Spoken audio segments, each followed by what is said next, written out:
Hello everybody, welcome back to another video on the Chaddy the Chump channel, and we are back with another FPL video. And this game week has been a very good one for me and a very bad one for other people, which just makes it even better. 78 points, as you can see, in the bank. Just amazing, really. It couldn't have gone better. We had some great players this week, and it was more individual performances which helped me a lot this week. So let's get right into it. Okay, so this game week was a brilliant one. As you can tell, 78 points is the most I've ever gotten in a game week. If we go back last week, very good, 71 points. I think we got 73 points in game week 4, which was also very good, and that was more based on a lot of people doing what pretty decent. But this is the most we've gotten. 78 points, an absolute banger, and the defence cooked today. These three centre backs all did just stupendous, really. I mean, Van de Ven bringing in 23 points, scored 2, gets the clean sheet, gets the 3-point bonus and the defensive contributions. It's a perfect game for him. One of the best you could have as defenders, similar to our Timber played earlier on in the game weeks. This is very similar to that. Rodon did brilliant. I remember, if you watched Saturday's video, obviously recorded before the West Ham versus Leeds game, I was on the fence about picking Rodon. I was thinking maybe I'll play Richards over him. He is a generally better player, possibly, especially for FPL, and maybe Esteve, but I made the right decision picking Rodon, and it was purely based on the fact that I wanted to watch that match on Friday and have a player in my FPL team in that match, and that's how it was, that's how it worked. And Rodon brings in 13 points. Gabriel does brilliant again. I mean, this man is literally the definition of consistency. 9 points, 12 points, 9 points, 13. He's only blanked 2 game weeks, and that's against 2 of the biggest clubs in England, City and Liverpool, in terms of how good they are. But every other time he hasn't blanked. Honestly, he is insane. If you don't have him already, you've got to bring him in, especially since the fact that Arsenal have Burnley and Sunderland, both away fixtures. But both fixtures, you would think that Arsenal wouldn't concede in. I mean, Arsenal have only conceded 3 goals in all competitions, which is just insane to me, really. You know, they have the best defence in the league. It makes sense, and Gabriel is a must-have player, and I've said it before and I'll say it again. Van de Ven, Rodon, not must-have players, but they're cheap players who bring in points every now and again, and they're very useful to have.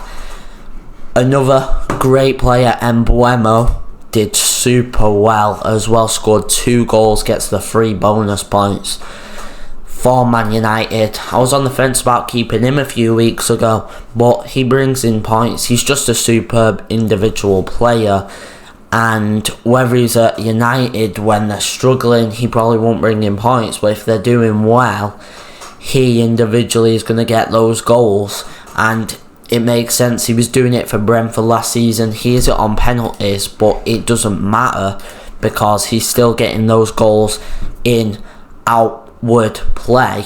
So overall, a brilliant week, but not all did go well despite getting 78 points. Saka and João Pedro both blanked. I brought them in. I brought Saka in for Salah, and Salah didn't blank, so that's a bit of unluck there. But I'm not gonna come out and say, oh, I've had an unlucky week because of that, because 78 points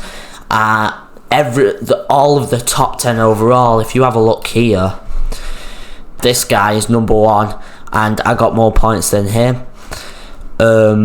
This guy who was 1 last week got 42 points. A lot of YouTubers also got around 40 points, but me, I got 78. So who knows, maybe I'm a lot more reliable than a lot of people think in terms of an FPL YouTuber. But again, as I say, not all went well. Saka blanks. I mean, he gets 3 points, but he still blanks. He come off a bit early as well. I think there's a bit of a risk of an injury there. Hopefully he's not too hurt. João Pedro, unfortunate blanks, but it was a terrible match against Sunderland. Anderson doesn't get the DEFCON. I think he was 1 defensive contribution away from getting it, which is very disappointing. He's a DEFCON man. If you have a look at him, brought in DEFCON there. I mean, he brings in DEFCON most weeks, and some of it's 3 points and 2 points because he doesn't always get the clean sheet, and sometimes if you don't do that and maybe he gets a yellow card or something like that, it'll bring your points down a bit. He usually brings it in, but he hasn't this time. And Haaland, the captaincy blanked. I'm sure almost everyone who had him captained him because he's too risky not to. In hindsight, I would have captained Van der Ven, but clearly I'm not even going to think about that, because who is actually logically going to captain Van der Ven? Everton away is not the easiest of fixtures, and although Tottenham made it look easy, it's still not an easy fixture, so I would have never captained him.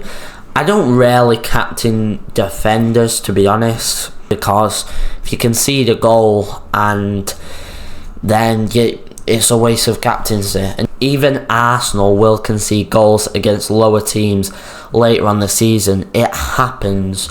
So that's why captaining attackers are much better. Gyökeres blanks again. We'll have to think about if he's going to stay or not, because a bit me thinks, like, why is he even still here? I know he's 9 million and all the others are cheaper, so I have the money in the bank to keep him, but it's almost like it's not worth keeping him, so we'll have to have a think about that. But overall, a brilliant week. Okay, let's have a quick look at the transfers, if we are going to make any for game week 10. We're going to do a separate video on that. That'll be out later in the week, so make sure you watch that. But as for now, a lot of teams have good fixtures. I'm going to keep all of these Arsenal players, even Gyökeres, who there was some doubt. With Burnley and Sunderland next, I'll tell you what, if he doesn't get a goal against Burnley or Sunderland, he has to go, because come on, even though both teams seem decent, this is Arsenal we're talking about, and he needs goals, Gyökeres, if he wants to stay in the team.